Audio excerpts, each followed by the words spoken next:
Let's do invisible decreases in amigurumi. So we have our stitches and they look like little hearts or little V's.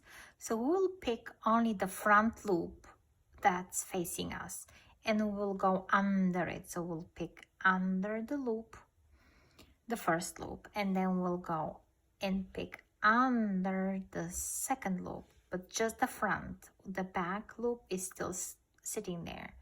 So we already have 3 loops on our hook. We will pull through those first 2 only because we are decreasing them.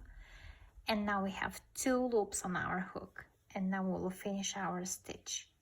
And now the result is only 1 stitch. And let's try one more time. We go under the front loop of the first stitch. We go under the front loop of the second stitch, we pull through, and then we are done.